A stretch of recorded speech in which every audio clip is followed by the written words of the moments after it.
Welcome to Old Drunken Discography and What's Spinning, where we give our first impressions and or review of new album releases.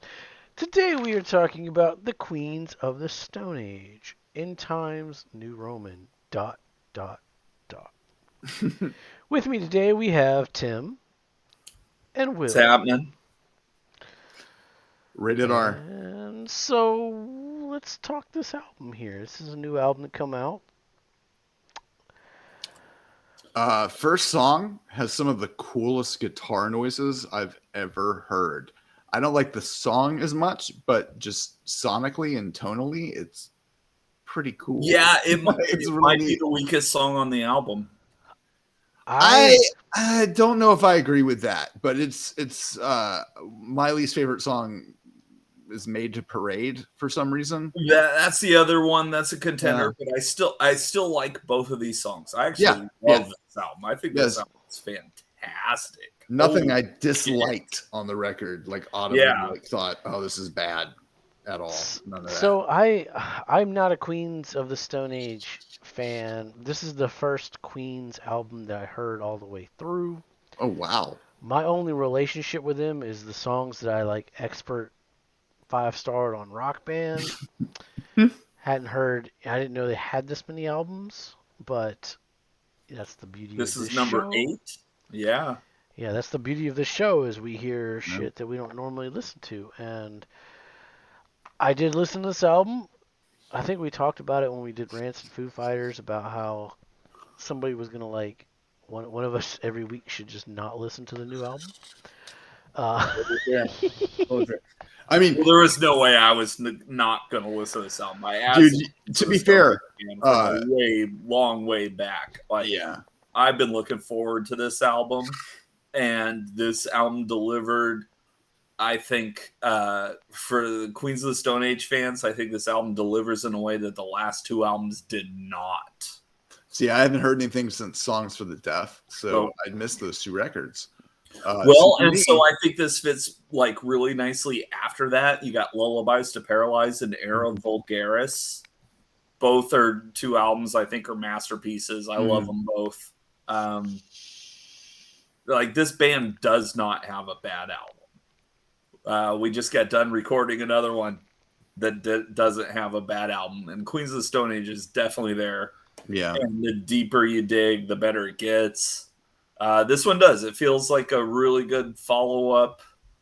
It's somewhere in Lullabies to Paralyze or Vulgaris dance mode.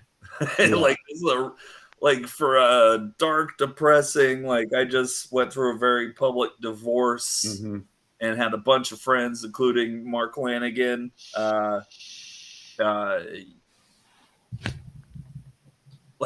a very happy record. Yeah, it's definitely upbeat. Dark as it is. Yeah. Like, what would you say your favorite songs are from the record, Jason or Tim? Mine, I only listened to this album one time all the way through last night. And like I said, this is my only Queens album that I listened to all the way through.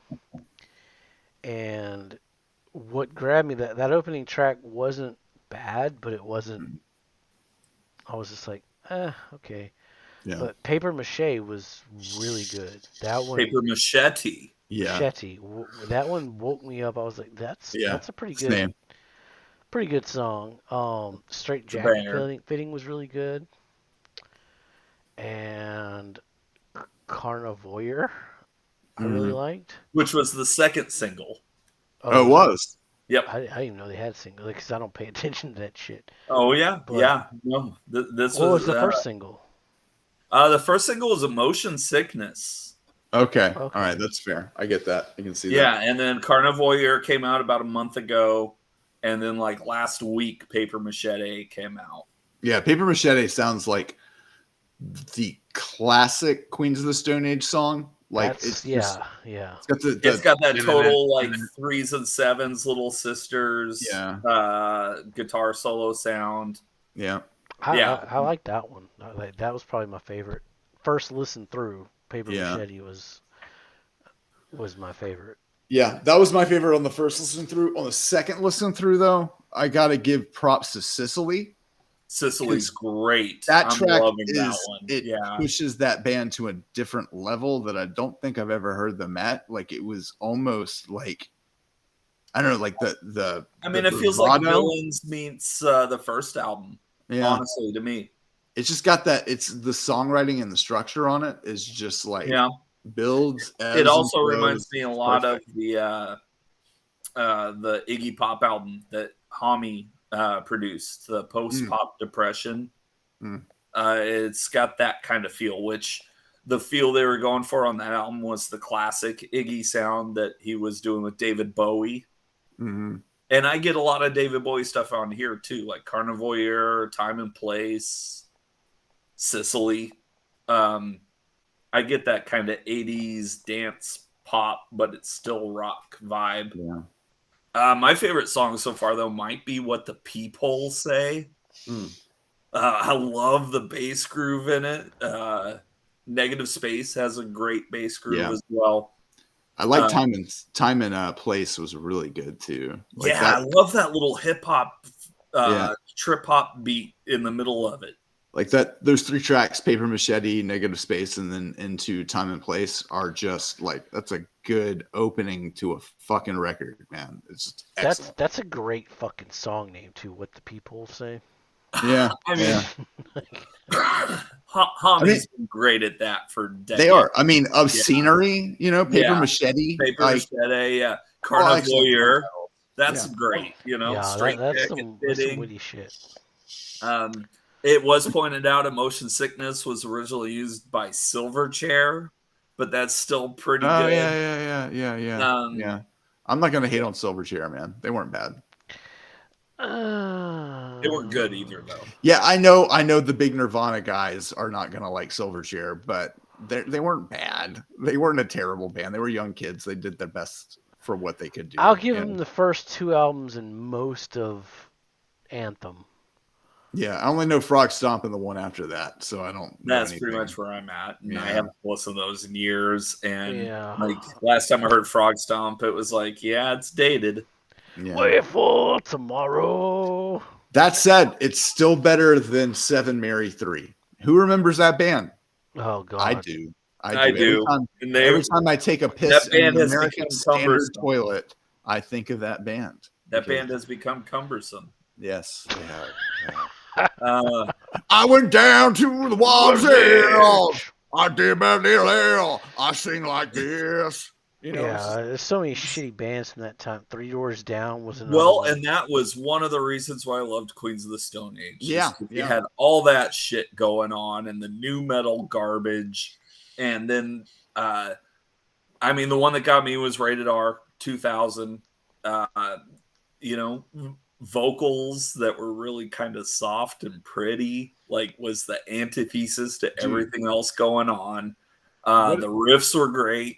That is one thing I'll say about this album. Like riffs in Queens of the Stone Age have been gone for a while now, unfortunately. And that's my favorite Queens of the Stone Age because Hami can write a riff. This is more dancey, like they got 3 guitar players now, so I get it. They learned a lesson on Villains where you kind of got to fit everybody in sonically, and I think they do it a whole bunch better on this one. Yeah. My only complaint is there's no like Monster in a Parasol song on this record. It's cohesive. Shout out to Nick Oliveri, man. Yeah. I mean, this record's cohesive to a fault. It's cohesive to a fault. It's so good, but they could have taken a few more chances and made it a little bit better. But doesn't matter because it's and that's one of the things I haven't come to a final place on it yet. Yeah. But it feels very classic Queens of the Stone Age while still doing a bunch of new stuff. Yeah. I need to listen to Villains and the other record, but this fits in really well with the Rated R. Definitely got to listen to Lullabies to Paralyze. Yeah, I do. And like Clockwork is immaculate. This is the after Brody breakup, right? This is the Brody breakup album, review. Yep. And Paper Machete, like basically, like I wish I wish I had my vinyl to show you guys. It's still in the mail. Like, should be here any day now. Mm-hmm. So I haven't really sat down with the lyrics yet. Because that album cover looks very like. I just picture Brody like. Well, and it also ties in with the last two albums. This is like a trilogy of album covers now. Really? And yeah. Let me Google that. Like Clockwork, Villains, and now In Times New Roman, which I love the album title. It kind of harkens even Them Crooked Vultures and Caligula, which is another great Josh Homme title. Is this part 3 to like Clockwork and Villains? Is that what you're saying? The album artwork is, yes. Okay, I can see it. And thematically, I could see a pattern as well, just based on Homme's personal life and where he was at each of these 3 albums. I'm not quite sure what the messages of this one is yet. I've listened to it probably like 5 times since it's been out, like, 5 days now. Yeah, this is like straight first impressions. Yeah. I do. I love this album, though. I love this band, and this is what I wanted from them 15 years ago. So I'm pretty happy with it. I didn't hate it, but it would be interesting if we did like a Queen's, normal video. Yeah. Rank the albums, top songs, art. I mean, like I say, they don't have a bad album. It's really just down to preference. Yeah. And they try different shit, the different lineups. The lineups in this band have been insane. This is actually the second time that the lineup previous to it has recorded 2 albums in a row. Oh, wow. And of course, Troy Van Leeuwen's been there for the last like 4 or 5 albums. Mickey Shoes has been there since Era Vulgaris. John Theodore's on one song on Like Clockwork. This is basically his second album. I think he was in the Mars Volta, and then he's also in a band called The Wedding Band, which is a side project of Kirk Hammett and Robert Trujillo. And Whitfield Crane of Ugly Kid Joe. Yeah. Yeah. They get together and just do like covers. Damn, that's awesome. And it's pretty cool, actually. If you YouTube it, it's a good time. And John Theodore is a part of that. Word. And yeah. The list of people that have been involved with this band include everyone from Elton John to the Dave dude Grohl. to Dave Grohl to Scissor Sisters to Yeah. Technically Matt Cameron and John McBain were in the first lineup. I feel like there's not a single band from the 90s that Matt Cameron didn't play drums for. Yeah, so technically Queens of the Stone Age started in Seattle with Matt Cameron on drums. And they quickly shifted back down to the desert. Yeah. But, yeah, I do. I love this band. This has been the band in the 21st century that has kept my attention. That's fair.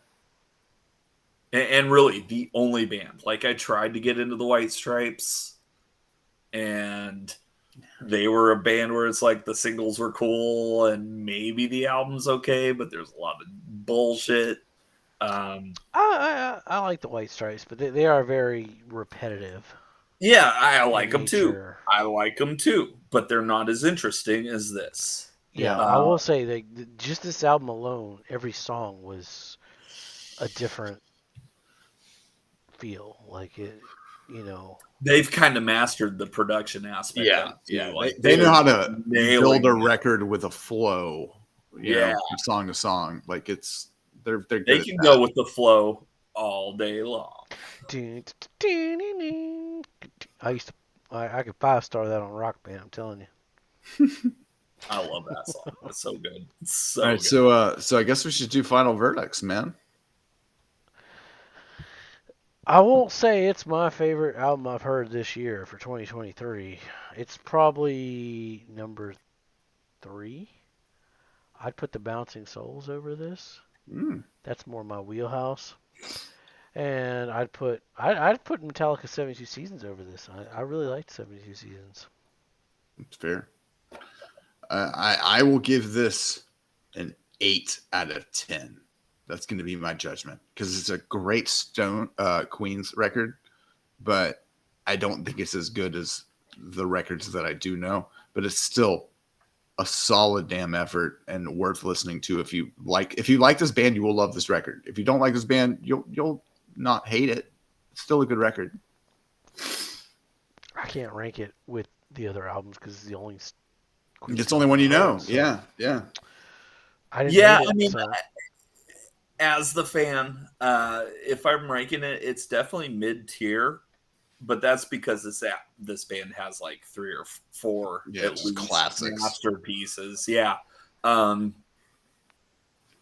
it's better than Villains. It's more in line with what I wanted than like Clockwork. I'm not sure if it's necessarily better because that's a pretty crazy good album. But it also has like the only Queens of the Stone Age song I don't like. Yeah. this one or the Like Clockwork. Clockwork? No, there's not a song on here I don't like. Yeah. Yeah. No, this thing's mesmerizing. It's so layered. It's dark. It's dancey. It's happy, and it's also angry. Yeah. It's just everything. And They definitely brought the Hall and Oates vibe to this record. They've always had one, but on this one, it's really prevalent. well, going into this, we're June, so we're halfway through the year, and really the album to beat for me was the new Iggy Pop album, which I think is fantastic. One of the best ones he's done in decades. And as big of a Metallica fan as I am, 72 Seasons is not my favorite by them. So I will say that this is the album to beat this year. We'll see where it ends up in another 6 months, but Yeah. I'm going to spend a lot of time with this. Word. Yeah, it's definitely better than the Foo Fighters. It's definitely better than the Foo Fighters record. Yeah, sure. it's. I think it's better than the Rancid. I haven't heard the Bouncing Souls. Oh, I forgot about Rancid. Yeah, Yeah. you're right. I think this is better than the Rancid album. Honestly, I've give it a run, but I finally listened to the Rancid record, and it's good, but it's pretty good. I would probably put this above it just if I wanted to listen to something. I think this is. I was watching another Jason, channel review. I will of this say, album, I will say this, Jason. This record grew on me my second listen, and I have a feeling it'll grow even more on a third or fourth listen. Like it's worth giving another shot. Which all their albums do. Yeah, like it's a grower, not a shower. You know. And even their showers keep on growing. Yeah, I mean, it'll be an interesting. We'll have to figure out how we're gonna do end of the year rankings, but honestly, I'm way out of touch. So like, this is the first new record I've listened to other than that Rancid record. So like, Well, and there's Metallica. There's the Metallica. Did Metallica come out this year though, or did it come out last year? Yeah, no, it came out in April of this year. It is this year? Okay. Yeah. My sense of time is not working. I mean, and honestly, I don't know if I like the Metallica album or the Iggy Pop album more. It's fair. Yeah, those are my guys 2 listen and to the 3 new right Front now. Bottoms that comes out in August. Even though I don't really care for the singles that have come out, but okay, we'll see how that goes. I really don't know of anything after this album that I'm excited for as of yet. So yeah, well, I don't know anything's coming out until it's out, kind of thing. Like I don't keep up with the dirt sheets anymore like I used to. Well, I do. Yeah. Blink-182 is supposed to have something out this year. Well, I hope it's better than what they put out last record because as great as it was to hear Tom back with the band, the songs weren't there on that at all. Like Etching, dude, for real, we're going Pornhub. I mean, that fits, you know, it fits for the modus. Ain't that cool? Really fucked in the head. Then get the rope. It's catchy. Yeah, I do like the Get the Rope part. It's fun. But it's not good though. Get the rope. It's just like basically a Gary Glitter's Jock Jams kind of a record. Yeah, I don't. Cowboy's Is super that the hyped vibe you for. want to really be going for, though? What was that? Oh, Gary Glitter. I mean, he is doing time in a Filipino prison right Well, now. to be fair, Blink 182 weren't an emo band; they were a pop punk band. So if they were an emo band, then I would say, yeah, that fits. That's on brand. But nah, not so much. I mean, the Untitled album was kind of emo. Dude, that is my favorite Blink record, honestly. Dude, like, all right. So the last restaurant job I had, everybody in the kitchen took "I Miss You" to be their theme song for the kitchen. So anytime anybody put an order in, they would like, "Where are you?" And like the entire fucking kitchen would start singing like Tom does on that song. And it made me appreciate that record even more to know that it brought Gen Z, Gen Alpha, Gen X, millennials, all of them, all in the kitchen, just singing along that fucking song. Blink It was 182, pretty, bringing people together since 1998. yeah, for real, honestly. Man, Wait, I checked 98? out by When did fucking 98. Cheshire Cat come out? I just made it. I just put a year Oh, out okay. there. I was like, fuck, dude. Damn. 95, 4, I don't know. Yeah, that about fits. I don't know. Like, I have a love-hate relationship with that band because I like Tom and Blink, but I hate his Angels and Airways records. I hate all of it. I hate Boxcar Racer because I'm like, I could just listen to Quicksand. It's a better I record. fucking love that Boxcar Racer album. I like it in comparison to a lot of the other things he put out, but at the same time, I'm like, this sounds like something that already came out that I'm already into. So it's kind of like, I don't know. It's kind of weird. But like, I love Plus 44. Did you ever listen to Plus 44? Oh yeah, oh yeah. I got a I super love that shit. expensive, rare fucking vinyl version of Plus 44. Oh man, that's awesome. I was really hoping they would put out another record as that instead of doing another Blink record if Tom wasn't going to be involved. But then they had to get Alkaline involved, and I'm like, all right, Alkaline Trio, the drummer quit. Mm-hmm. I saw that. Just Yeah, the other day? yeah, a couple weeks ago. Yeah, Derek quit, and you know who they replaced him with?